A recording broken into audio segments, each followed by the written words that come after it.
All right, welcome to another episode of the Cassels Cast. My name's Eamon Cassels. Joining the show today is going to be Roundball Renaissance. We're going to bounce around the league a little bit as we've done it over the past few weeks. We're going to talk about the Mavericks, who of course fired Nico Harrison, their general manager. And then we're going to move ahead, talk about the Magic, who have actually been playing pretty well after a slowish start.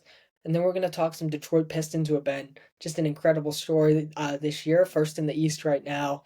And then we're going to talk about the Phoenix Suns, who have been off to a surprisingly hot start as well. So, yeah, without any further ado, let's get into the episode.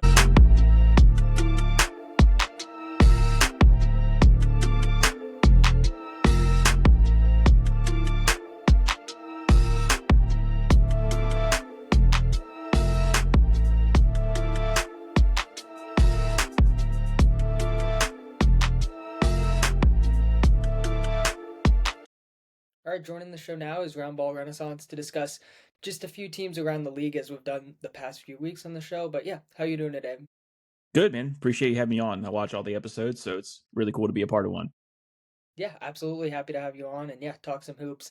We're gonna start off on a little bit of a sad note, and then work our way into some more positive teams. But yeah, we gotta start off with the Dallas Mavericks, who of course fired GM Nico Harrison earlier this week. And I mean, it was not exactly a shocker, but yeah, what was your initial reaction to the Nico fire and in just like this last crazy 9 months that the Mavs have had? The initial reaction to the firing is about time, and I don't feel I feel both that Nico Harrison doesn't get enough blame for the whole thing and also gets too much blame.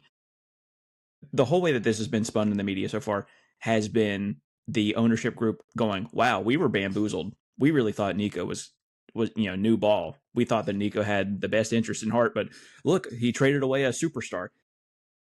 The ownership should have known that a player who was 6 years into their career, being fifth or first team All NBA 5 times, trading him for essentially nothing was not a very good idea. So it's partly to blame for them. But for Nico Harris to even think about doing that is so asinine that I'm surprised it took 9 months to even happen.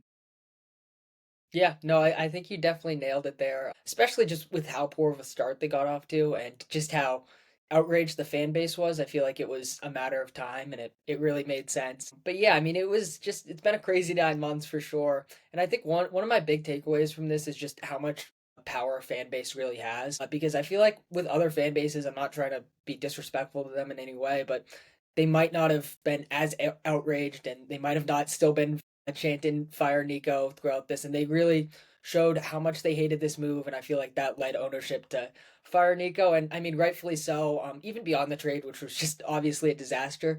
I hated the way he constructed this roster. I didn't think the Mavs were like a playoff team. I didn't think they would be this bad to start off the year by any means.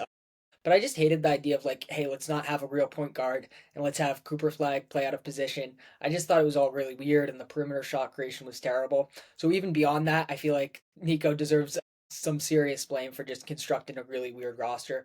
But yeah, I also agree with your point about the ownership. I mean, even if you've never watched a second of basketball, you should realize just as a business person, purely, hey, this guy's top three in the league in jersey sales. We just went to the NBA Finals, and he's 8 years younger than the guy we're gonna be trading for. That doesn't really make a lot of sense, just from a pure business standpoint. So I totally agree. And I mean, Patrick Dumont deserves a ton of blame, and I don't think he's been talked about enough. I want to make sure that we bring him up because just what a terrible start to this new ownership. I think he bought the team in like late 2023.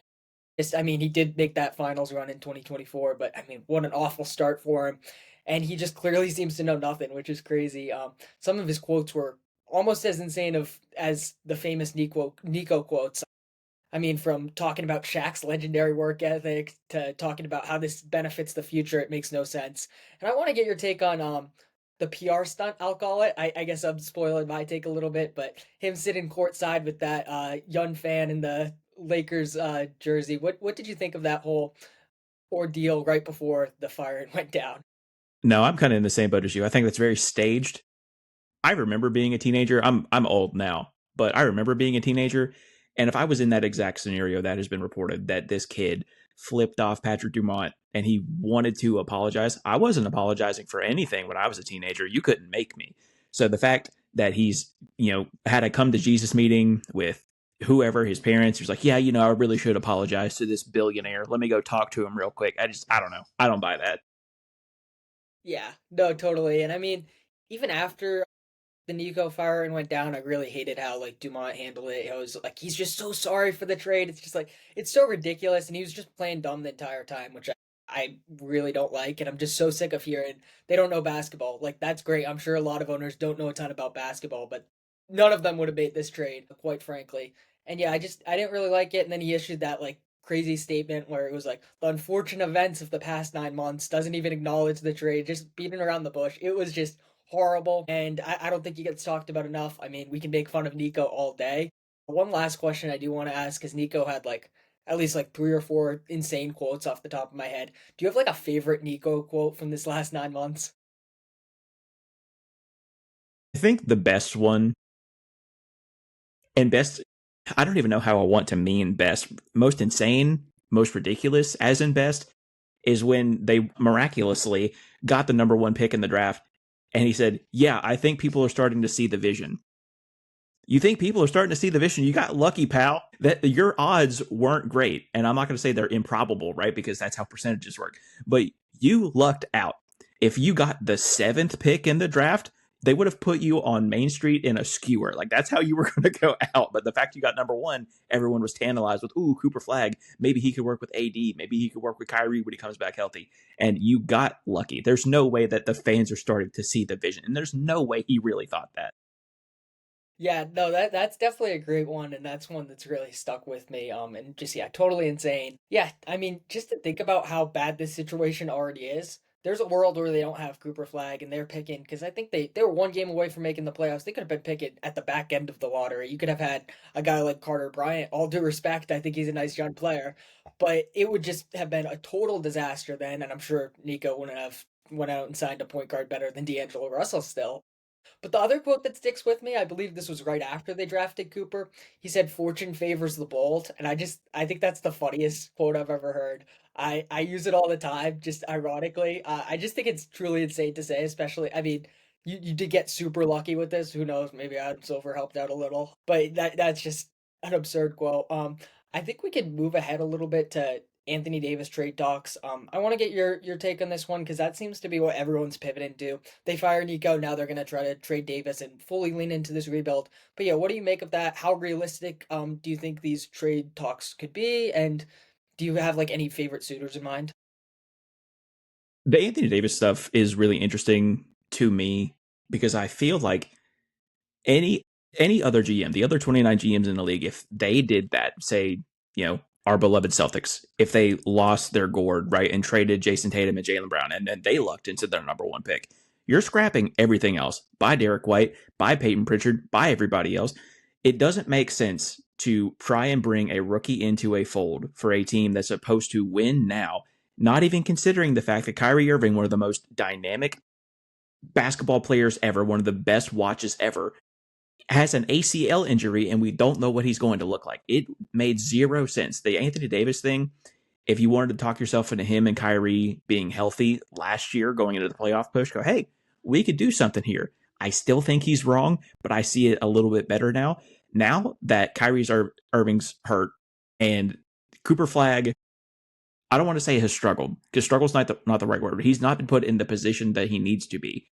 When you are, what are they now, 3-8, and losing to teams that you definitely should not be losing to, scrap the yard. It doesn't make sense to keep Anthony Davis. So I think that the talks of Anthony Davis being traded are correct. But the problem with these kind of superstars, the people that are making $40+ million a year, is that they are making so much money that trades become more difficult to execute. The biggest one, right? He's a Chicago kid, so everyone is just saying, "Oh, the Bulls, oh the Bulls, all the Bulls." Do you really think that this new ownership group is going to look at Patrick Williams, Kobe White, Javon Carter for the monetary stuff and a couple first round picks and go, "Yep, that's what we're going to do"? I just don't think so. I still think, despite all of his injuries and despite his age, it's going to have to be kind of a superstar for maybe 2-star level guys. And I don't know who in the league actually has that. I've seen the Kings as well. I'm sure that we'll get into them a little bit more later. But that doesn't work either. That roster already doesn't make sense. Adding Anthony Davis to it won't help at all. Yeah, absolutely. I mean, it's a really tricky situation. And I mean, for the purposes of this year, and like you were saying, just building around Flag in general, it would be best to really lean into like a full rebuild. And that makes a lot of sense. The problem is they don't have their pick from 2027 to 2031. So that's a big chunk of time without having your first round pick. Obviously, for this year, they still have their pick, so that could be big. I get leaning into it this year, but at the same time, regardless of the package you get, it's just not going to be ideal for this team's future, in my opinion. Because on one hand, let's say you get like another win now package. I don't know, I've heard like some package of like I don't know, like a Butler for AD, something centered around that. So let's say that you're still in this same situation where you're trying to win, but you're trying to develop Flag, and then if you take a full youth package, that's great for this year because you can maybe get another top three pick to pair with Flag. But then the next few years, you're not going to have your pick. And their picks are so spread around. I know Charlotte has one. I think San Antonio, Houston, and OKC. Those three teams having it. It's just Of course, it's a okay. little unfair. Yeah, of course. Which I believe was from the Derek Lively trade up on draft night, which is kind of crazy to think about. But with that being said, there's really no situation where they walk away as like winners from this Anthony Davis trade, in my opinion. Especially he's already dealing with an injury. That contract doesn't look great. He's up for an extension as well. There's just so many different factors that go into it. I kind of don't know if it's like in their best interest, especially long term, to like trade him because if you trade him, you're likely going to be bad for like a few years, but you don't have your pick. So it's just a really, really tough situation. And yeah, like you said, I've been really racking my brain trying to find some suitors. And off the top of my head, there's just not a ton of teams that I think make sense for both the Mavericks and whatever team's trading. All of the mock trades that I see for anybody, not just Anthony Davis, are so one sided. I remember seeing one for John Morant that's like, do you want I don't remember exactly who it was. It was like, are you interested in I don't know, let's say Davion Mitchell and stuff. Are you interested in that for John Morant? It's like, yeah, I'm sure the Heat would be in theory, but who's going to say yes to that? Are we going to sit here and pretend like, respectfully, love Davion Mitchell, love him here? Are we going to sit here and pretend like Davion Mitchell is as good or like needs to be the centerpiece for a John Morant trade? Nope, I don't think so. So all of these trades are just so one sided. And this is probably a larger conversation that needs to be had until we get a higher salary cap, like a huge spike, like $25 million more, or more expansion teams. I think it's going to be really difficult to create trades like that. Yeah, no, totally. I think two great points there. I mean, all these trades we see on like Twitter and stuff, it's just kind of ridiculous. One of my favorite trade pieces that I've seen thrown around to both like the Ja and AD talks is Terry Rozier. I was like, yeah, that makes a lot of sense. Terry Rozier is going to be on the move. I think it was. I mean, he's a great podcaster and writer, but I think Kevin O'Connor had something involving Terry Rozier. It's like I get like for cap purposes because it would be like essentially like dead money after his deal's up and he's in prison. But I'm like, why are we even? Let's just pretend he's not in the NBA. For the love of God. But yeah, I mean, it is really tough, especially in the second apron era. I don't think the apron stuff's gonna go away, but I don't know like the cap stuff that well. But I do think that a cap spike is coming within the next few years. So hopefully that opens up trades a little bit more. We have seen some absurd trades, luckily, especially last trade deadline. So hopefully we're gonna see some more, but at the same time it is very tricky when you're drawing up these trades because there's just so many different factors that go into it, especially because there's a reason some of these guys are on the block, and that makes it harder to find a desired landing spot for them, whether it's a Davis or a Jaw. So yeah, I mean it's really difficult, and I don't know how it's gonna play out. Personally, if I had to bet, I low-key think that Davis is gonna stay on the Mavericks. As crazy as that sounds, I think there'll be a ton of buzz, especially around the deadline. But I can't see them settling for like a cheap deal, honestly. And I mean, with his injury history and being injured now, I just don't see the market being super robust. And then just the optics of it, because I mean, even though you fired Nico and you kind of admitted that the trade was stupid, just the optics of like there's going to be that graphic where it's like Luca and then whatever they end up getting for AD, which could be like I don't know, you mentioned like Kobe White, like draft capital, like it's just not going to look good. So yeah, I sort of envision him staying in Dallas personally. Honestly, with him being up for an extension, it probably may be best if you just kind of wash your hands of the whole thing. Go, I think the idea of trading. I think the idea of letting him walk and freeing up theoretically $40+ million worth of the cap is way more tantalizing and way better for your franchise's future than trying to trade out of him. So theoretically, players could want to play with Cooper Flag in Dallas. I don't think that you'll get the same kind of benefit if you are shopping Anthony Davis around because you're trying to lock other players into longer term contracts to than an expiring one, right?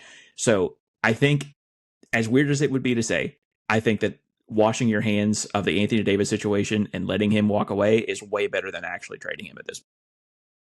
Yeah, no, I totally agree. Especially you're looking a few years down the road. Who knows? You could have some like restricted free agents from maybe not Cooper's class, but like the 2020 class. Throw some money at them. That was something that was definitely missing just in general from free agency this past summer. I just like to see teams open up a little bit more money, throw some big deals at intriguing young players, and I do agree. I think that's probably the best move for the Mavericks long term. Just to try to build a competent team around Cooper. Who knows? They'll probably get another top draft pick because that's just how these things seem to work out. But yeah, I mean, speaking of Cooper, let's talk about the actual basketball that's being played on the court. But yeah, what's been your sort of first impressions of Cooper's season so far? Think you'll ever find somebody that was low on Cooper Flag coming into this draft. I was never in the camp of, oh, he's generational. I think that term gets thrown around way too often, but I thought he was a really solid prospect. And how could you not think so, right? 6'9", great wingspan. He's a very cerebral basketball player. He's not relying on his athleticism. He understands the game at a pretty high level. The problem with him in Dallas is that he is being asked to be a playmaker and he is a play finisher. It's my opinion that you are born a facilitator. That's not a thing that you can learn. It's not something that you can pick up along the way. Guys like Raymond Felton, like Andre Miller, like Rajon Rondo, like those guys instinctively knew how to get the best out of everybody else on the floor. And Cooper just does not have that. Do I think that he can become a guy that averages like 4, 5, 6 assists a game? Yeah, sure. But I think those are very simple reads coming off of a floppy or an elevator screen or something like that. It's not instinctual yet. He needs a player like Alonzo would be great for him. I know that the Cavs are never going to give him up, but Alonzo Ball archetype of player would be great for Cooper Flag right now. With all that being said, even though Cooper Flag is in arguably the worst position that he has ever been in his basketball career, he's still doing fine. He's averaging 15 points a game, 7 rebounds, 3 assists, a steal and a half a game. And it's a very limited sample size. I'm not going to pretend like it isn't, but a he's got about a league average offensive rating, which obviously takes in a bunch of different factors. Most importantly, that team is awful, and his true shooting is pretty decent. And if you can just get that from a rookie, I think you have to call that a win. Do I wish that he was in a better position? Yeah, absolutely. I don't like thinking about a rookie gonna, losing 55 games this year. But honestly, that's how most rookies are. Yeah, no, I totally agree. I mean, with the first point, I just want to start there. The term generational prospect is like genuinely insane because the word generational, once in a generation. So I think that's how it should be used. Like personally, the only guy who I'd call like truly generational in my lifetime would be Victor Wembanyama. So I think that word is definitely overused. And I mean, with Cooper, he was the consensus number one pick for a reason. He was an incredible prospect. Not many flaws there, but you don't have to say he's generational. You could say he's great in other ways. So yeah, totally agree with that. And yeah, this is more or less like what I expected from Cooper Flag as a rookie. I have been surprised by just how impactful some of these other rookies are. And I mean, it's way too early to talk awards, but I think the Rookie of the Year race is going to be a lot more interesting than people anticipated heading into the season. But yeah, I mean, Cooper, I totally agree. I mean, he is more of that play finisher. I think he could be a secondary ball handler, even like as a rookie, but he's never going to be like that lead ball handler. And that was a massive problem with how the Mavericks constructed this roster heading into the season. And I mean, even to start, I was like, I'm not even a big D'Angelo Russell guy, but I was like, why isn't he started? He eventually did, but it was like starting Cooper at point guard is just kind of a death sentence, to be honest. Nice playmaker, but not a lead guy in any way. Defensively, I feel like is where Flag has always stood out to me as a prospect, and that's not changing much in the NBA. I mean, he can just guard so many different positions. He's so smart on that end of the floor. So I feel like that's where I've been really impressed. But yeah, just being able to produce at a solid level with the talent around him, I feel like has been big and it's been a positive sign, especially, I mean, they've had so many different injuries. You know, Gafford's been injured, Lively's been injured, Davis obviously has been injured, and then Kyrie obviously as well. So just being able to do the most with what he's had, I feel like is a big positive for him. And like you said, I mean, most rookies do start off on bad teams. And I feel like it was kind of funny to me when I heard people were saying, "Oh, Cooper's walking into a team that's like automatically a contender." It's like, I don't really think so. Like maybe they could make the playoffs. I felt like the playoffs as a play-in team was like sort of the ceiling of this group. So I always thought that was like kind of funny. I mean, yeah, it's probably better than like going to the Brooklyn Nets or something, but is it like that much better? I feel like we're sort of seeing that play out. But yeah, any thoughts on the Mavericks before we move on to our next team? I hope for all Mavericks fans that something turns out well for you with this next draft pick. I don't know how tapped in you are to college basketball. I've always liked college basketball, but I'm starting to get into like real grassroots of it this year. There are a ton of draft prospects that I think could fit well next to Cooper Flag. Most importantly, Neil Abilas from Virginia Tech, the 6'9" guy from Greece, plays exactly like Cooper Flag. Got a catch a game from him last night at the time that we're recording this. If you could somehow luck into the next Luca after trading Luca, I think that you'd be in a great spot. But like you said before, the next year, the following year after that, no draft picks for a while, gonna be pretty rough.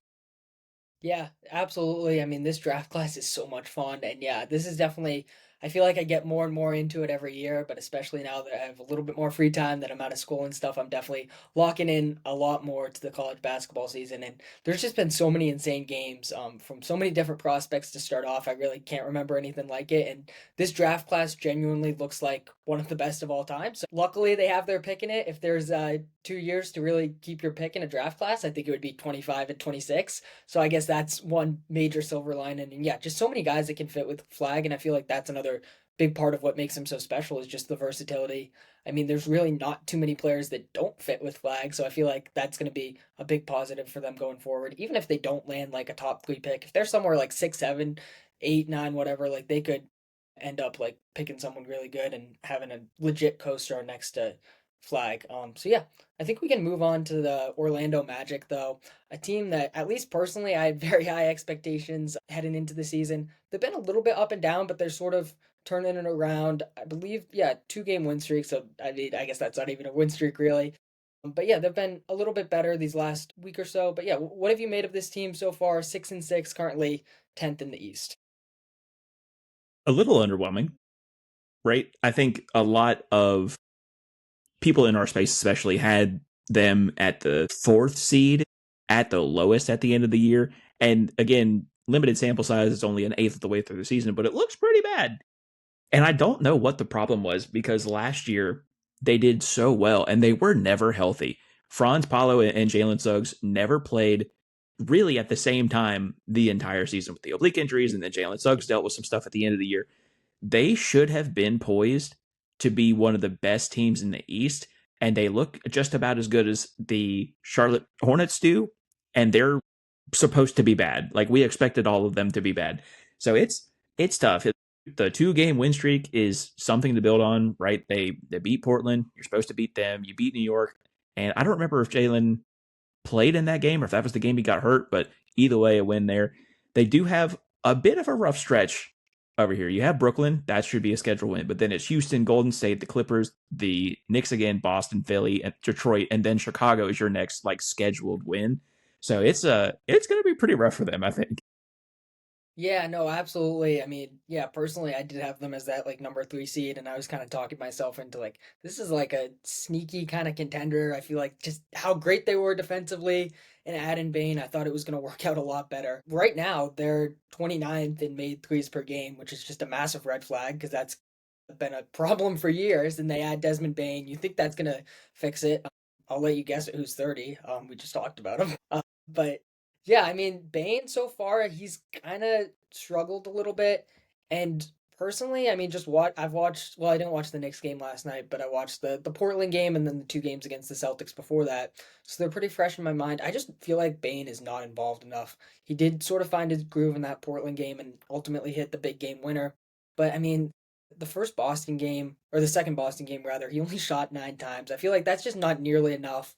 He isn't shooting well from beyond the arc. He's shooting 30%. He's shot just under 40% or above 40%. throughout his career, but this is a career low, excluding his rookie year in terms of both 3-point attempts and field goal attempts. And I feel like that's a real concern. Obviously, when you're playing next to Paulo and Franz, you're not going to be able to maybe average just as much, but at the same time, he was playing next to John Jaren last year. So I feel like they really need to make it a point of emphasis to get him involved in the offense a little bit more. And yeah, I feel like that's just been the big thing for me. Just get him involved a little more, run some actions for him. I did see like the Portland game, like the first few plays of the game, they really did seem like they made it a point to get him involved. So hopefully that's a trend going forward. Ultimately though, I'm not like super panicked about them just because it is early. I feel like a lot of these teams have like that gelling period. And like frankly, the East isn't that good. So I don't think necessarily they're gonna be like that top three team, but I feel pretty confident that they'll get back to being a solid playoff team, at least like a top six seed and likely higher. Where are you like overall in terms of your level of concern? Do you think this is like a massive red flag, or do you think this is something they can work through? I think that the best way, or at least the most appropriate time to panic for a team, is about a third away through the season. I'm not concerned about a 10-game stretch. I'm really not. Would I like for them to be better? Would I like for them to give me or show me a little more than what they have? Absolutely. But if we reach the 25 game mark and they're still this bad, then I go, okay, guys, we really need to have a talk here. Something that is interesting to me too, we had the conversation about the playmakers and how you need them on your team. They don't have one of these either. Theoretically, on paper, they do in Tyus Jones, but he has been awful this year. And I don't know what the problem was. Him last year, even with that Suns team, for as flawed as they were, he was getting the best out of everybody on the floor. So I thought this was a layup. This is your starting spot. And then you can have guys like Anthony Black come in, still young, still get their shine. Tyus Jones was supposed to be the guy that gets Paolo and Franz and Jalen Suggs and Desmond Bain all in their spots. That's what he was supposed to do. And he's just not doing that, right? So you now have to rely on theoretically Jalen Suggs. Jalen, much like Cooper Flagg, not a natural facilitator. He's more of that defensive menace. So you can't. So then you have to shift it to Franz. He's not doing that, right? So then you have to shift it to Paolo, and he's not doing that either. So the whole thing is just this weird domino effect with him.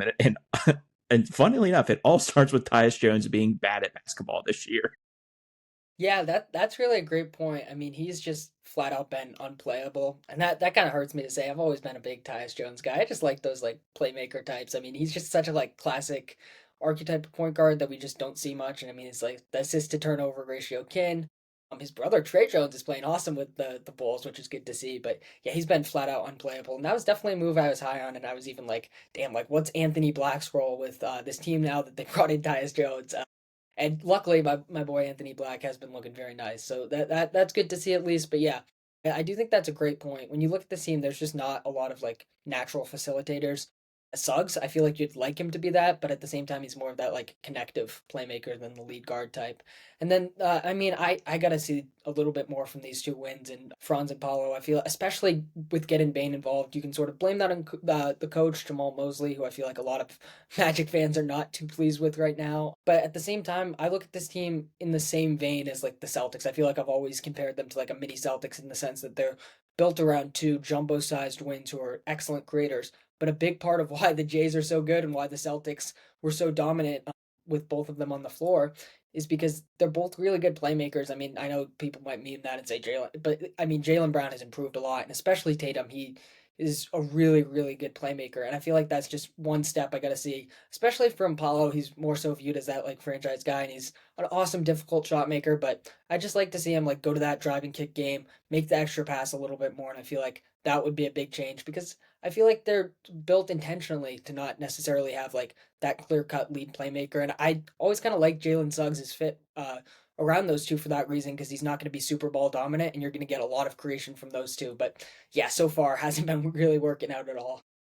It's so weird too because, like you said, they are in the same mold as, especially the previous Celtics teams. With Marcus Smart and with the Jays, the downfall for the Magic is that they're not winning anything. For the Celtics, you were going to Eastern Conference Finals. You made two NBA Finals, so like you could have this argument of should you break the Jays up? It's like, well, they keep winning, so probably not.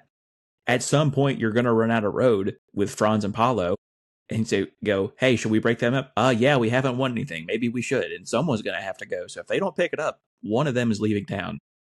Yeah, no, I totally agree. I mean, those conversations always bugged me as a Celtics fan because it was like, hey, I mean, even before like they made that like 2022 finals run, it was like, hey, guess what? Like the Eastern Conference Finals isn't bad for two guys who are like relatively young guys. I mean, let's chill out a little bit. But in this case, if this team doesn't win a first round playoff series, I do think that's a real conversation, especially just how much money and draft capital they have committed to this core. They traded away all their future picks to get Bane. And I mean, between Paulo, Franz, Bane, and Suggs, even, they're all on four massive contracts. So it's going to be really tough to build. And yeah, I mean, another thing with this team that I've noticed a little bit is like that center position. I feel like they have like three like quality rotational level centers. It's just none of them really like stand out that much to me. Wendell Carter, I feel like he's solid. Goga Batadze, he's nice. I'd like to see him get real minutes. And then Mo Wagner's been injured still, recovering from that ACL injury, I believe. But yeah, what do you make of this center rotation? And do you think they could potentially make a move at the deadline to really upgrade it? I can't believe you didn't mention Colin Castleton. Real fumble by you right there. The center rotation is so important in the NBA.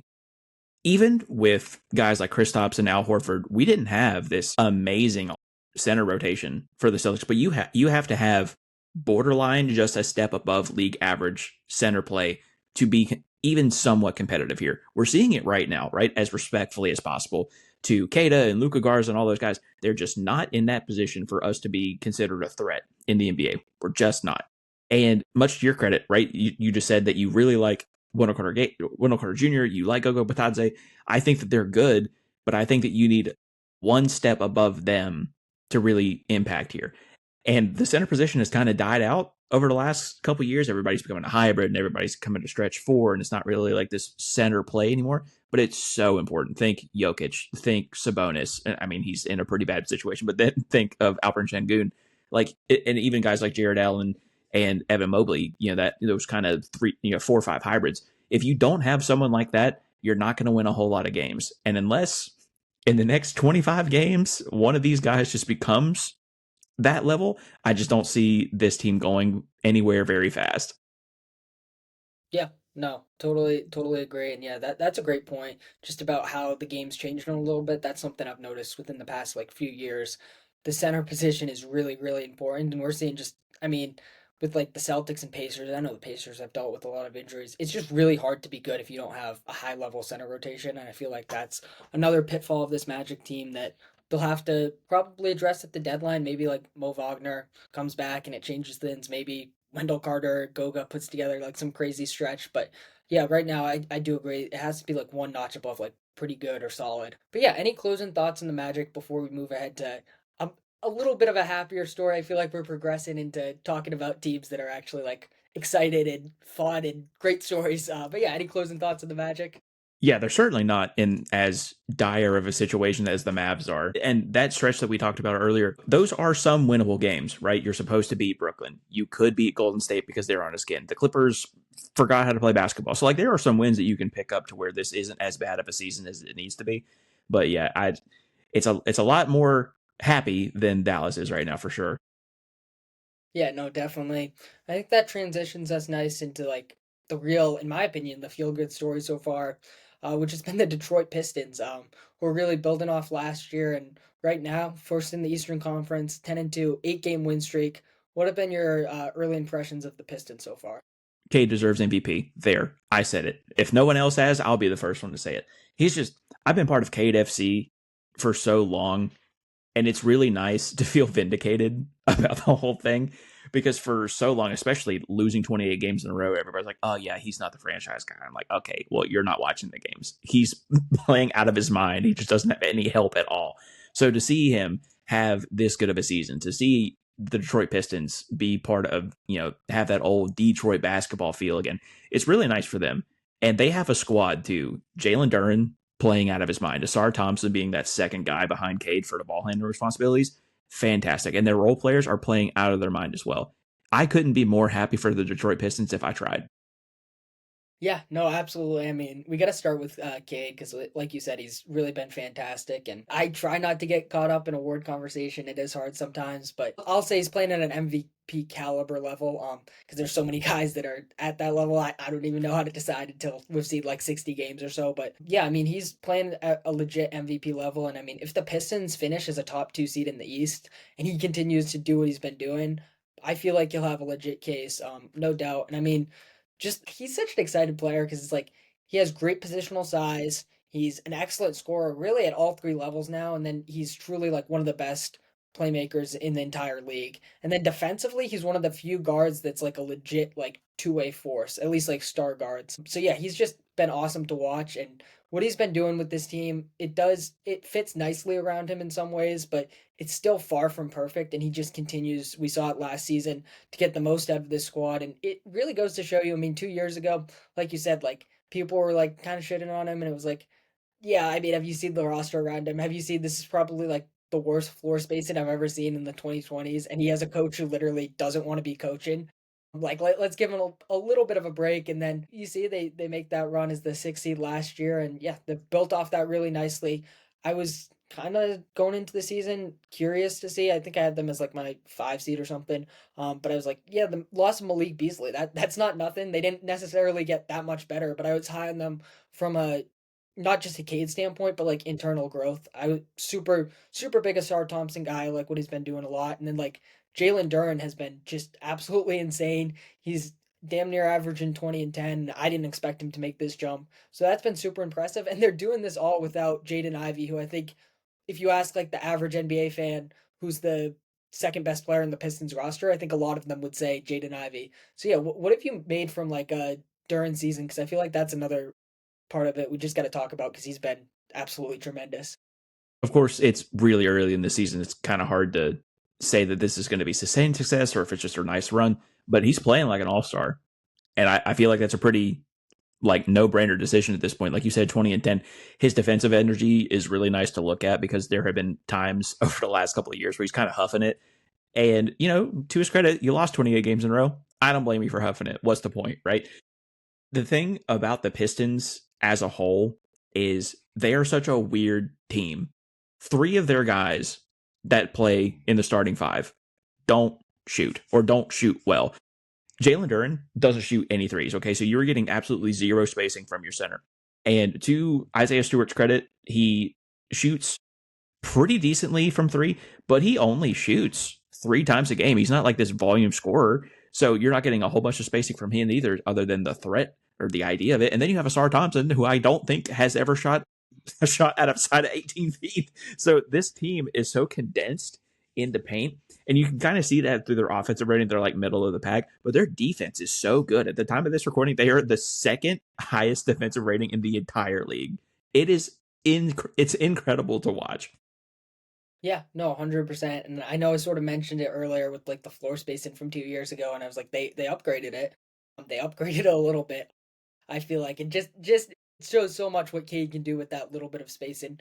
But yeah, I mean, Duran's legitimately looking like that second best player. I feel like personally last year it was kind of Malik Beasley, to be honest. But I feel like now it's like very clearly Duran. And I don't know if he's gonna average 20 and 10 for the rest of the season, but I do think this leap is real because he's still 21 or 22, I believe. So he's still like super young. He was a guy like even last year, I was like, I really like watching this Pistons team, but I was like, I just some of the defense wasn't totally there, and I've been so impressed with what he's been able to do defensively this season. I feel like that's what's really stood out. Obviously, the scoring jump is massive, and that could change things for this team. Just having that like really like all star level center, I feel like that can change stuff, especially from a scoring standpoint. But I can't not talk about the defensive improvements because they've been big. And then he's a really solid like short roll passer. He's not like gonna be like a crazy like creator or 3 point shooter like you said, but just a guy that can like make the right reads off those short rolls. I feel like has been a nice development for this Pistons team. And I'm happy you brought up Isaiah Stewart because he's awesome. I really love his game and defensively I feel like he's the real tone setter. Thompson's the best defender on the team because he can guard every position and he's just still I feel like so underrated because everyone gets caught up in how good his brother is and I'm like you guys know there's like a twin in Detroit who's doing like damn near what Amen Thompson's doing right now. But that's a point for another day. Stewart is just such an elite rim protector, and he really just sets the tone as that like leader and like culture guy. And I feel like I've been so impressed with him like these last 2 years, especially, and this year he's continuing it as well. I mean, you can definitely see like when he's not playing that this team is just like not exactly the same. But yeah, any other guys on the Pistons you want to shout out real quick? I do want to give extra flowers to Isaiah Stewart because again, I've been on KFC for a long time, and I saw a bunch of Isaiah Stewart slander over the last couple of years, and everyone was like, "Oh, the only highlight I ever see of him is when he's in a fight." I'm like, "Oh, you just don't watch the games." I got it. That makes sense. He's a good basketball player. This year, he's averaging 10 and 7. He's a better short roll passer than what he has been in the last couple. And that's the next step for a lot of these guys, especially the role players. Especially in today's league, how everything is so fast paced, and you want to use that pick and roll heavy. If you're not good at the short roll, if you can't make quick decisions to get an open shot, you're not going to be playing. And he has done that. He is getting open shots. He's rebounding well. He's playing good defense. Couldn't give enough flowers to Isaiah Stewart. But I do think, and it's very limited. We saw it a little bit the other night, maybe last night. B-Ball Paul has been playing well in his spot minutes. I don't think this is a huge, like, sustained thing. I don't think he's going to be playing 20 minutes a game, but I do think that B-Ball Paul is one of those guys that reminds you that every single player in the NBA could go off for 30 if you give him the opportunity. And I just love B-Ball Paul's nickname. So Yeah, no, absolutely. He's a really fun like bench center for them, and he can step up and play real minutes if need be, which is super valuable. And like you said, last night was a really good example because they were missing like damn near their entire rotation, and they were still able to beat the Bulls. I know they were missing like Giddy and stuff, but yeah, I'm just so impressed with how this team has like that next man up mentality kind of. And JB Bickerstaff deserves a lot of credit for really transforming this culture. I think he should have gotten Coach of the Year last year.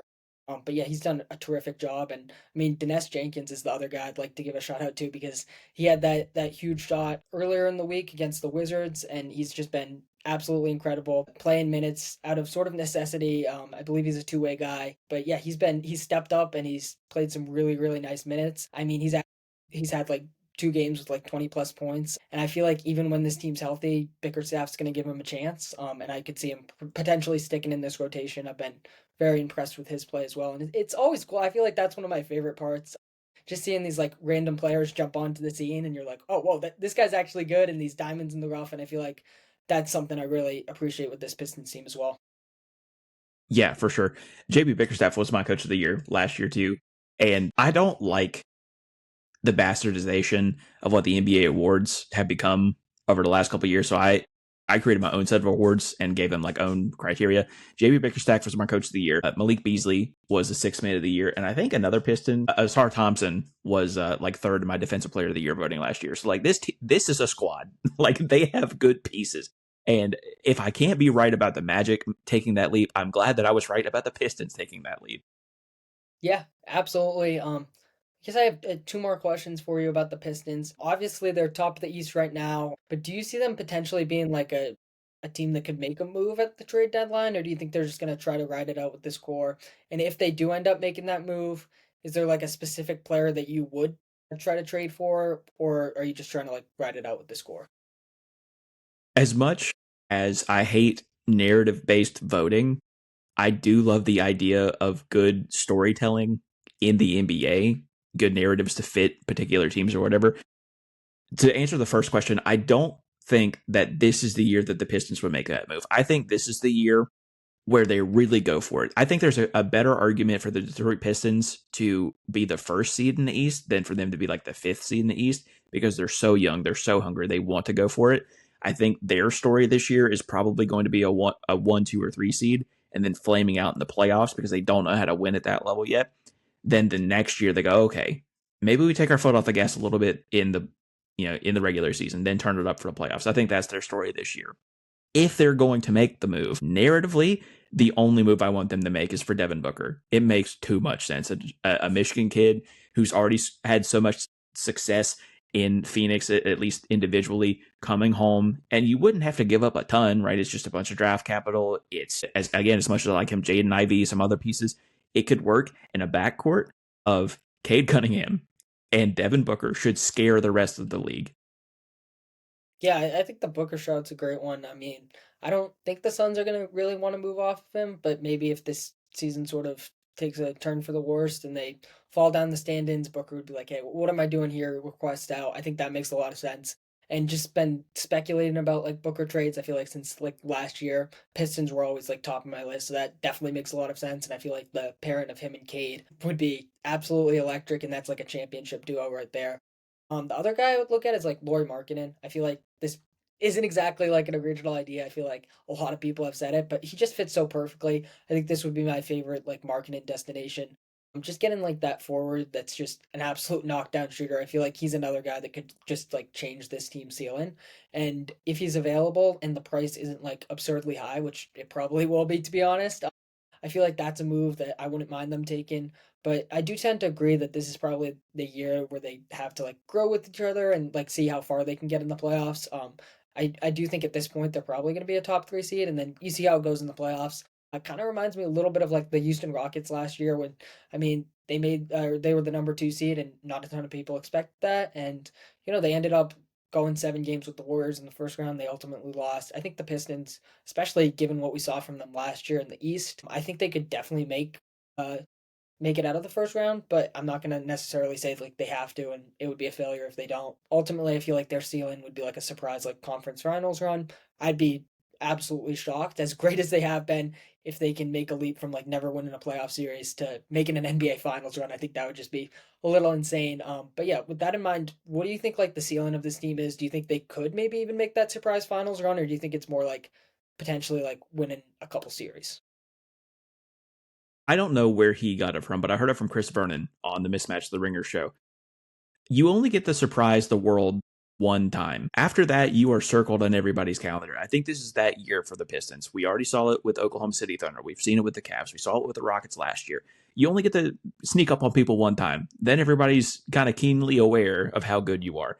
So I think, like I said before, I think there's a good argument that the Pistons end up as a top three seed, but I still think that they are too young to actually win anything, with the exception of the Oklahoma City Thunder last year, which is a complete outlier throughout all of NBA history. You have to be, your core guys need to be like 26, 27, 28 before you win the big one.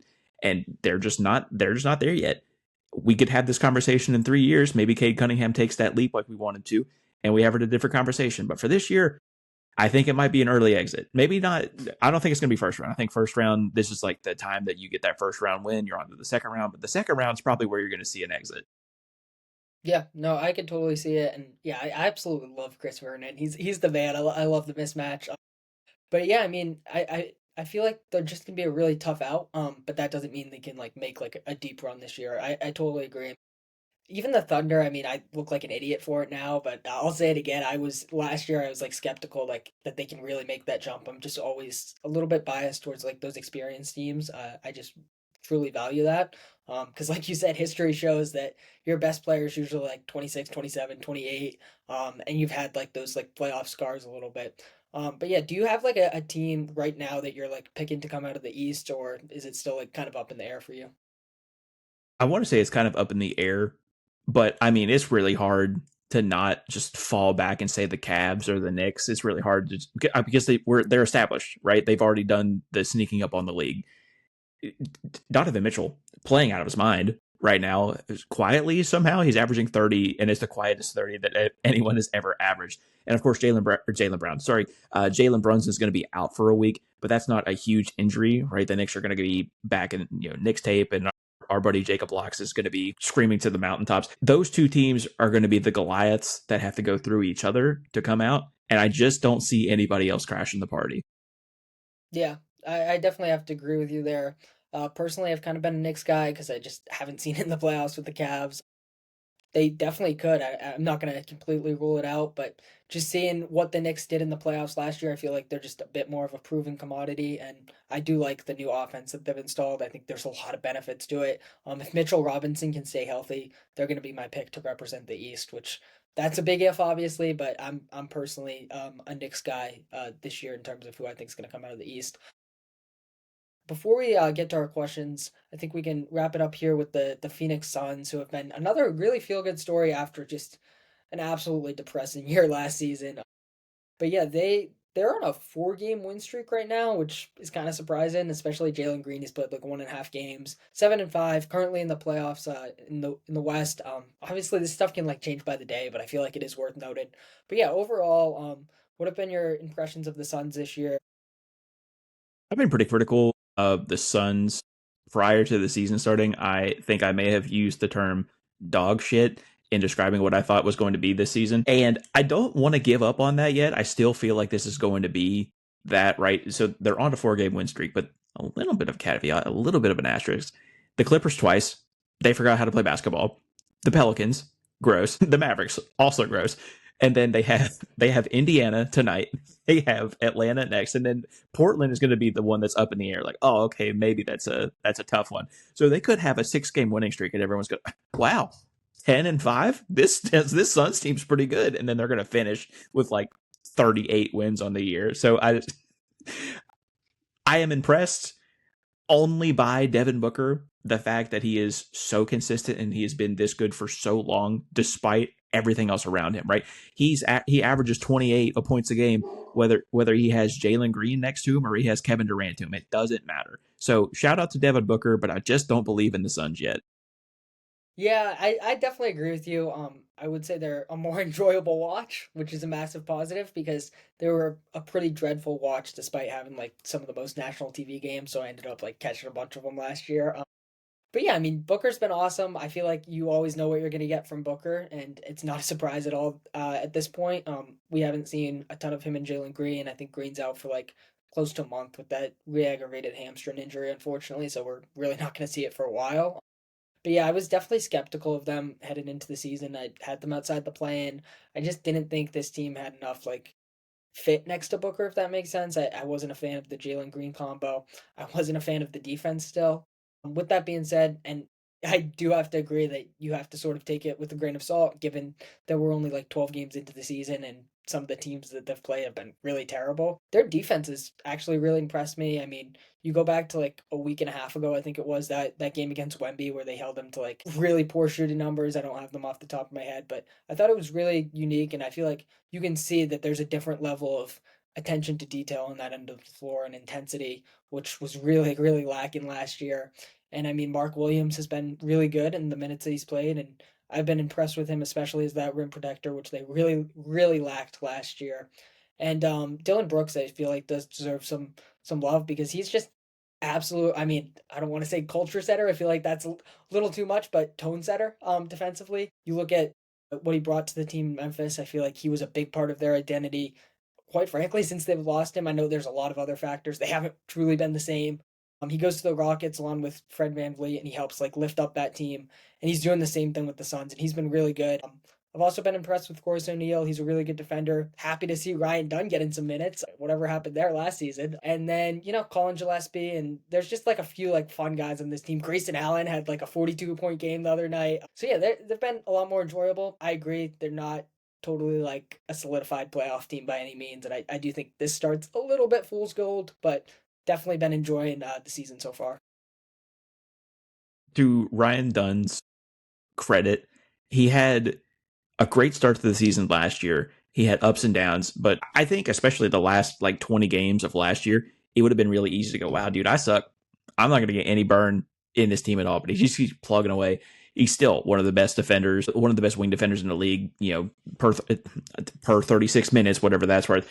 But if you throw him out there, he's going to defend his ass off. He's going to play. It's just everything else, right? He's like a 29% 3-point shooter. So it's hard to have him out there for his defensive talents. But if he can get that, if he can bump that up, 4 or 5 percentage points, we're talking about an elite 3-and-D kind of player. And those are the kind of players that you're going to need if you want to take that next step into whatever the next phase of this team is. And the Fool's Gold is probably the most apropos way to describe this team.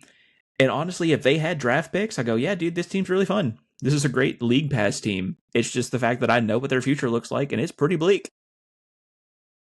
Yeah, no, definitely. I mean, the lack of draft picks is just totally baffling. Yeah, but I mean, Dunn, like you said, I feel like you got to give him credit for really sticking with it, and I feel like he just has like this relentless spirit that's really cool to watch. I feel like that's something I've noticed with like defenders. Like it's like I don't really care if I get 5 minutes or 25 minutes, I'm going to make the most of like every second that I'm on the court, and I'm always going to bring it. That's something I've really liked a lot from Jalen Clark on the Timberwolves, and he's like quickly becoming one of my favorite players. I feel like it's just so fun to watch, and it's so impactful to winning. And yeah, if he can ever figure it out on offense, I mean, we're looking at a real special player because he's really, really talented defender. I'd also like to give a shout out to Jordan Ott. I feel like another thing that I've noticed with this team is like they're moving the ball a lot better. They're getting just sort of everyone involved, and I feel like that is credit to Ott as well as some of the defensive stuff. I mean, scheming up on Wemby with like that smaller defender and then Mark Williams roaming. I feel like that was really creative. Obviously, it's not like a permanent solution to guard Wemby because he's Victor Wembanyama, but at the same time, we saw a couple other teams try it. It worked for the Lakers. I just think that's really good coaching from a first year coach, and they've had a lot of uncertainty at that head coaching position for the last few years, and it's nice to see that they got their guy. Yeah, and again, Kevin O'Connor said it way back in the day. This was the bright future Suns. This is pre-finals berth. This was Devin Booker. Looks like he's a superstar. You just need to add a couple pieces around it. They accelerated the timeline too fast. They got Chris Paul, and they helped that helped them get to the finals. Having the point guard mold Devin Booker into what he needs to be a professional, to be who he is right now, to get the best out of DeAndre Ayton, which we have seen so far throughout the rest of his career, not very easy to do. Then you jump to Shark. You go, okay, yeah, let's get Kevin Durant. Looks like we're ready to go right now. And they go, okay, guys, well, let's think about our future just for a second here, right? And getting Kevin Durant is one of those things. It's kind of like the Paul George move to some extent. Like if you have the opportunity to go get Kevin Durant, go get Kevin Durant. That's pretty much a layup. But then you compound that, especially with all that draft capital that went out, you compound that with getting Bradley Beal, who, again, on paper, you can go, yeah, it's Bradley Beal. He just averaged 30 last year. Let's go get him. And then it was just you couldn't have wrote a worse storyline for the Phoenix Suns than how this has transpired. The fact that Bradley Beal went from averaging 30 to averaging 17, but still making $50 million a year, and then you couldn't get a draft pick for him, so you just had to waive him, which is still on your book. Just a masterclass of tomfoolery and bad decisions on that part. And now you just kind of have to bite the bullet. Like we talked about, there's no draft picks, right? So you either thug this out and hope that Devin Booker is just so fantastic that he can take this team to a 6 seed and do something in the playoffs, or you have to trade him to get any sort of draft capital back. Yeah, no, 100%. I mean, like you said, I feel like the Durant move is kind of defensible. It's like you have the chance to get Kevin Durant. You were just in the finals in 2021. You were the number one seed the following year. Yeah, make that move. I was super high on it. I was like, damn, this Suns team is like legit one of the best teams in the league. Obviously, like didn't totally work out. They didn't have a ton of time together before they trade for Bradley Beal, and that move was a clear mistake. They gave up way too much to get him. The contract was just terrible, and it just created a whole mess. I feel like that was the big mistake, and I feel like that's something we're seeing like across the league a little bit more. It's like you don't need this like big three anymore. You really don't, especially in this like second apron era. It's not the best idea, and I feel like the Suns are like one of the clear cut examples as to why you just can't have like three guys that are like super like dominant creators like that, and also aren't like dominant 3 point shooters at the same time because it's like they were all like mid range killers. That's where they get their bread and butter. I don't have a problem with it. I think the mid range shot is extremely valuable, but all three of them together just never really made sense. None of them are like a natural like playmaker, and yeah, it was pretty rough. This Suns team, I'm happy they're excited because if they weren't, would be talking about them kind of like people talk about the Pelicans, quite frankly, especially just with the lack of draft capital. And I mean, yeah, it's a interesting situation. I will say we mentioned the Clippers like offhandedly a couple times. Just with how bad the Clippers are, I feel like, and like the Mavericks too, because a lot of people were penciling them into the playoffs as well. I do feel like there's like at least like one playoff spot that's open. Personally, like I'm a Trailblazers guy. I feel like it's gonna be their spot, or maybe the Clippers bounce back or something. But I do think it's worth noting that I could see a path where like this team does make that 8 seed. I feel like a little crazy saying that, but like I definitely see them as a playing team, and I'm a lot more convinced of it now than I was like a month ago. I think that Devin Booker would have to go on a bubble run like they did. I mean, Devin's going to have to average like 35, 38 points a game toward the end of the season to and win every game to sneak into the playoffs. I think that's how that works out for him. I was on a different show. I'm not sure if you're familiar with Super Mario Hoops, but he brought me on, and he asked what I thought about the about the Suns because he said something it's like, "Oh, they're going to be like a fifth seed." I'm like, "No, dude, this team sucks. Like, there's no getting around that at all. This is going to be a pretty bad team. Egg on my face. They're 7-5, whatever. I just don't think that that's going to be how this works out. I think that we could see an incredible year from Devin Booker individually. He's going to be an all star. There's this, despite the team success, there's going to be an argument for him to be on the All NBA teams. But everything else is either too young or not effective enough to push this team into not just the play in, but the outright playoffs. I just don't see that in the cards for him. Yeah, yeah, totally agree with that. It is tough, especially like early on in the season. It's so hard not to get caught up in like the little basketball that we have seen, but it's important to like keep in mind that we still have like close to 70 games left to play. I feel like that's something that's easy to forget about. And you look at the Suns team last year, and there's like countless examples. I'm not just trying to pick on them, but they were like a top three seed, if I remember correctly, through the first like 10, 12 games. And then they plummeted. And there's going to be a lot of teams like that. And there's going to be a lot of teams that start off really shitty and they rise up. So yeah, I mean, there's still a long way to go. But yeah, any closing thoughts on the Suns before we get to our audience questions? I did a season preview series coming into this year. And my closing thought in that video was, you're not going to have a whole lot to root for, but Devin Booker might average 35. And I think that's going to have to be my closing thought here as well. I feel like that's the perfect way to sum it up. Absolutely. I mean, regardless of how well this team plays for the rest of the season, they're gonna have Booker, so that's reason for hope. Totally. So yeah, we only had one question today, but it's a good one. It's from our boy Bruce, who's been on the pod a few times. He said, "Who do you think will be the first player traded this season?" Had a news report not come out over the last couple of days, I think my answer would have been different. But the Kings are about, or at least reportedly, are going to have a fire sale. And I think the easiest person to move off of would be Zach LaVine. DeMar DeRozan, as much as we love DeMar DeRozan, and our buddy Finn is a huge DeMar DeRozan fan, so I want to give him his flowers. Great player. Not really conducive to current basketball. And Domantas Sabonis, I think he's great. I'd love to have him in Boston, but he just makes so much money that it's hard to make all that math work. I think that Zach LaVine is probably the easiest one to move off of. And for like 3 years now, he's had fantastic seasons, and no one talks about it. He's shooting like he's like in the 40s, like almost mid 40s for 3 point per shooting, and he is shooting a ton. And he's doing the same thing this year. This year, he's averaging 24 points a game. He's shooting 42% from three on 8 attempts a game. You're telling me that the Bucks don't want that? You're telling me that some of these like fringe teams don't want that? Insane. So I think Zach LaVine's probably the easiest person to trade. And once December 15th or 16th or whatever the deadline or the opening day is this year, I think he's probably going to be the first one out.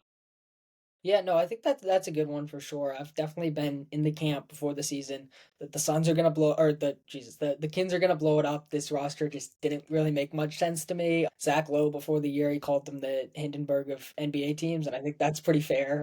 Also, just one of my favorite quotes the past few months. I just think it's hilarious.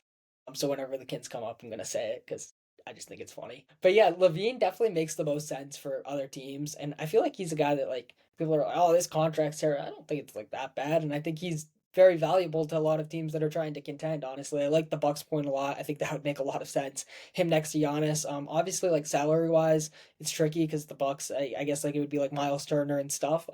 Maybe that could work. I think that would be super interesting. I definitely like his fit with the Bucks. The Pistons, that wouldn't be a move that I hate. I don't think they're gonna make it, but just like another like shooter and creator next to Cade, I think would be a lot of fun.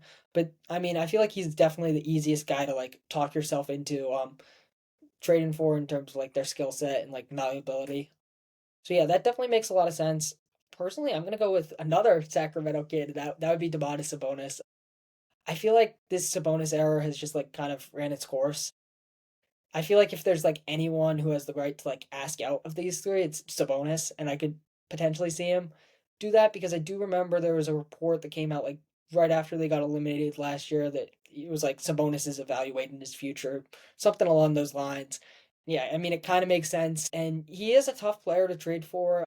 I don't have like a ton of teams off the top of my head. I mean, maybe it ends up being like a Sabonis for Ja trade, which I could potentially see. I don't really want to see that, but that's just like one destination that pops into my mind. But I feel like that's the guy the Kings are like the most. I don't want to say like done with, but he's been there the longest. They just traded for Levine. last deadline with the Fox thing, and then like you said, DeMar's just like kind of hard to like find a landing spot for him. I heard somebody say Charlotte, which is kind of fun. I think like him like for like a vet next to Lamelo. I do think there's like some value in it. It's like, well, why that kind of sucks that he's going to Charlotte, but it's like, hey man, he's in Sacramento right now. It's not going to get worse. All due respect, if there's any Kings fans listening. But yeah, I mean, Sabonis, it's a tricky one. I don't know exactly what the landing spot would be, but I think they're just going to try to move off of him. Yeah, I just think they're going to try to start a new era. I honestly think all three of these guys are going to be gone, or at least two of them. But I feel like Sabonis would be the first domino to fall. And I could see these trades happening relatively early. It kind of reminds me, it's a totally different like circumstance, but of the Raptors 2 years ago when they sold most of their pieces, but they did it like way before the trade deadline. So that's sort of what I'm envisioning with this Kids team because they're just an absolute mess. Yeah, it's definitely a tough watch in Sacramento. And I've always been a fan of Domantas Sabonis. I think they got a lot of like newer fans with starting five, not this past season, but the first like inaugural season. For whatever reason, basketball fans like to overcomplicate the game. Domantas Sabonis, triple double threat, any night he's on the floor. Domantas Sabonis had like 70 double doubles last year. Fantastic rebounder, efficient, like hyper efficient, great facilitator. And his biggest knock is that he doesn't shoot too many threes, but he's like a 40% guy. So when you do kick it out to him, he's going to shoot and he's going to make it. Like that's just how it is. And everyone wants to point back. It's like, oh, but he's a cone on defense. I'm like, have you seen half of the league who are also cones on defense? Like you work around that. The light the beam team a couple years ago, they worked around it. It's not that difficult. This team's just not doing it. So I think that someone could trade for the Sabonis and work around his defensive liabilities because he's not a bad player. Like who doesn't want a walking 17 and 10 on your team? That makes sense. Again, like I said earlier, the problem is that he makes $42 million a year, so it's kind of hard to match a bunch of salaries. I saw one. I don't remember who it was. I think we're mutuals with the guy. I'll have to go back and find it. But it was a mock trade for Sabonis to the Celtics, and it was like, yeah, you'd have to give up Anthony Simons, you'd have to give up Peyton Pritchard. I'm like, whoa, whoa, whoa, pump the brakes right there, pal. We're not going to do that. So it's just so tough to trade for somebody making that much money. Yeah, most definitely. I definitely agree with your point though. It's like Sabonis is a guy that just gets piled on so much, and I mean, I honestly, I was kind of making fun of the kids a little bit, but I was like a pseudo kid, heavy emphasis on the word pseudo. But like during the De'Aaron Fox days, because I'm a massive De'Aaron Fox fan, they were like one of my teams that I watched the most, and it's kind of sad because I like hate watching them this season. Timberwolves play them a couple times this week, so I've like been forced to. But regardless, I think Sabonis is like kind of underrated at this point. Like I agree. Like he puts up the numbers. I mean, he does provide a ton of value. He's a great interior scorer. He's one of the best passing big men in the league, which I think is super valuable in the modern NBA. And he's improved his 3-point shooting a lot. Obviously, he doesn't take a ton of threes, but it's like, hey, guess what? A lot of centers don't take a ton of threes. He's an incredible rebounder. Defensively, I do have my concerns, but I feel like if you just pair him with a good defender, which the Kings haven't really done, I think you can have a championship level team with him. I don't think he's like, I feel like a lot of people get caught up in this that, oh, you can't win a championship with Sabonis on your roster. It's like, really? Why not? I mean, you can't win a championship with him as your best player necessarily, but on the roster, absolutely. I did mention like that Sabonis trade, and I just want to go back to that real quick. I hate it from Ja's perspective. I don't want Ja ended up in Sacramento. Thinking about him next to Jaren Jackson actually makes a ton of sense to me because Jackson's an incredible defender, but guess what? He can't really rebound. Sabonis, not that incredible of a defender, but he can rebound really well. And then Jaren's a great floor spacer as well. So that's one that I kind of like that pairing. Another team that popped into my head was like the Blazers. I guess that would be kind of fun because they have the defensive infrastructure around them to make it work. But yeah, I mean, honestly, who knows? I hope we get a crazy trade deadline, and I think we could see some big names on the move. Yeah, for sure. Jared Jackson is such a paradox of a player. His best his best seasons of his career have come playing next to guys like Steven Adams and Jonas Valanciunas, like these big brooding centers. So yeah, Memphis definitely needs Domantas Sabonis. But if there is any way, I would love this Memphis team if they could somehow finagle this team to get Domantas Sabonis, but not give up John Morant. I think that changes Memphis's outlook for the season. like tremendously. I think that we're talking about like a home court advantage team potentially because of how fluctuating the rest of the West is. But yeah, the math doesn't math. People are making too much money. You can't make trades like this anymore. Yeah, no, absolutely. I mean, yeah, the second apron's just insane. I think it's done a lot of good, but there's also some problems with it, no doubt. Since we're like kind of talking about the Grizzlies, I think a lot of people are curious what happens to John Morant. So yeah, how do you see that whole like situation unfolding? I said this to you pre-pod. Ja's in such a weird position for his career. The only team that like he truly makes sense on is the Grizzlies. And as soon as I heard him say he lost his joy, a la Jimmy Butler, I kind of figured that it was over. It's just like a matter of time. Nobody else in the league has a scheme that Ja wants to run. The reason that he butted heads last year with the coaching staff was because they got rid of all the pick and rolls, and he's such a high usage pick and roll player. So you're going to have to find a system that has heavy pick and roll, right? So you think about the Lakers. They're not going to give up Luka Doncic for it. So teams like that are already out. John Morant, not a great defender. And you can kind of mask that, right? You pretend the money works. Say he went to the Magic, right? That could work out because his defensive liabilities are masked up by everybody else. But the money doesn't work, right? So you kind of have to eliminate them too. And then on top of that, we're so far into his career that he hasn't improved as a 3-point shooter. And you would imagine that a player of his caliber would take those steps. And then you could talk yourself into it like, okay, well, he's so great at the around the rim finishing. Like, we don't have to be a good 3-point shooter. He is driving to the rim the least of his career. So like every step of the way this season has been a detriment to Ja Morant's story and career. And I just don't see another scenario. I think he either rides it out in Memphis where they just send him home until they figure something out, or we get this like insane like Toronto trades for him in hopes that him and Scotty Barnes could work out something in Canada. It's rough for them right now, and I feel bad for Job because especially with everything that he's gone through so far, personally and in his career. I want him to come out on the other side of this, but right now I just don't see another avenue other than riding this out and hoping that you can patch things up in Memphis. Yeah, I mean it's definitely a tough one. I kind of lean to the side where he's just going to be traded at some point. I could see it as like a Jimmy Butler situation. You mentioned the quote about like him losing his joy. Yeah, I mean it's kind of clear if you watch the game. Yeah, he doesn't look like he's playing with much joy. Um, and yeah, I mean I feel like it's just run its course to be honest.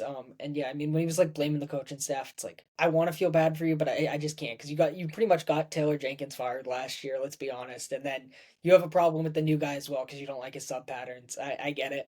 I also get that this team hasn't been healthy, which I do think needs to be mentioned. At the same time, I still don't think they're like a playoff team when fully healthy in the West.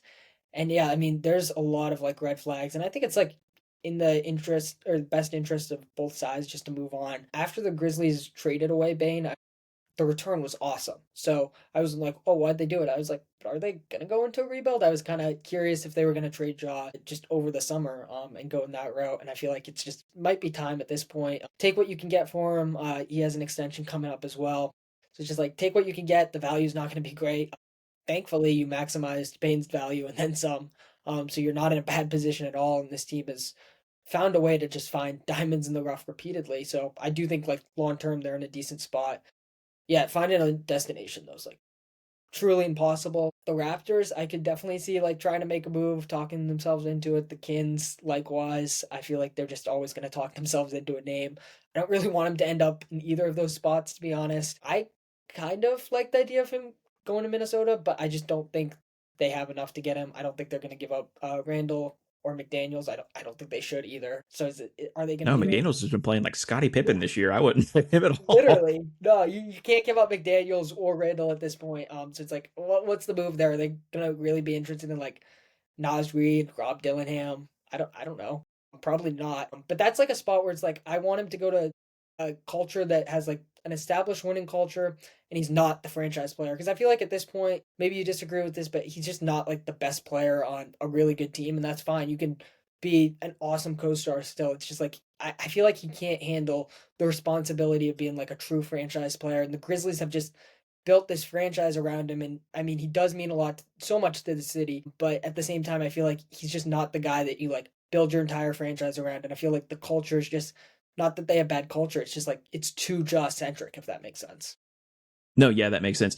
And if the other things that I talked about, his deficiencies, if he had worked on those, if he was a better 3 point shooter, if he was shooting 35% from three, right, on even limited attempts, like 3 or 4 attempts a game, I could still talk myself into it's like, yeah, he's great. He should be a 1A. But because he hasn't, and it's not like I feel like there's this grace period that we have to give the players, right? I never judge players on their rookie contract. There's just too much variability.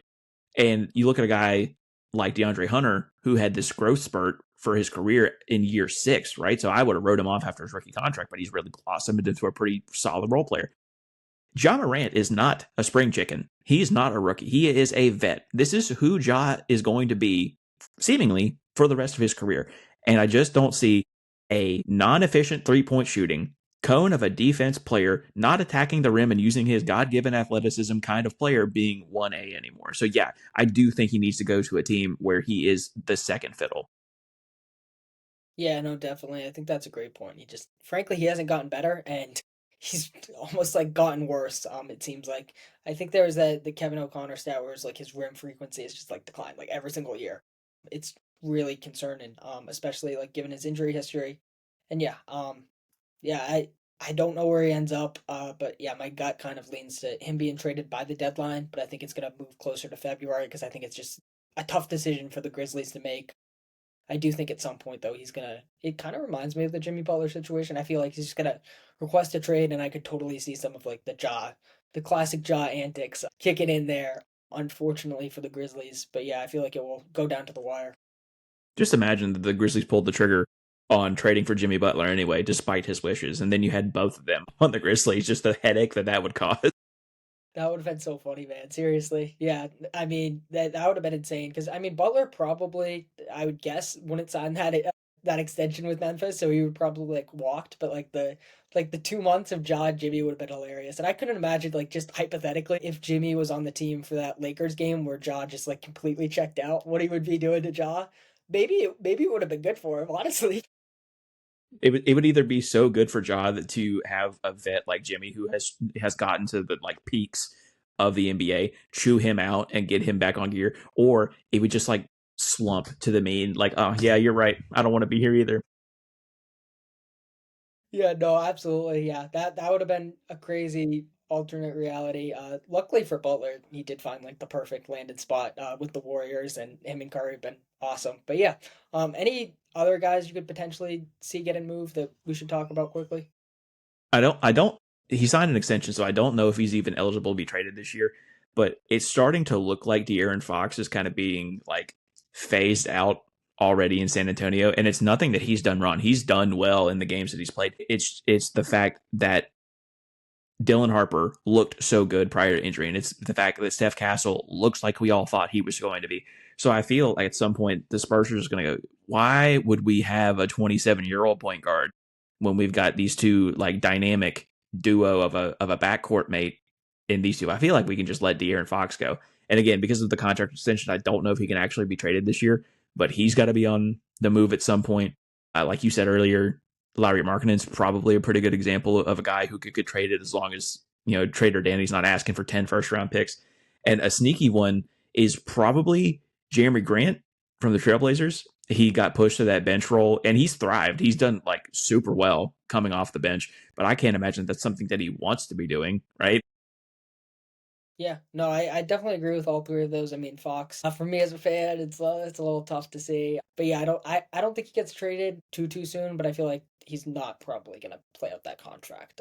I think that's safe to say. I do really like him and Wemby. We haven't seen it a ton, but I just love the idea of that so much. So maybe it can work, and I don't think it's terrible to have like three ball handlers. But yeah, Markkinen brushed over him. I feel like yeah, he could definitely get moved. The Jazz are just going to be committed to being as bad as possible because they have a top 8 protected pick going to, you guessed it, Thunder.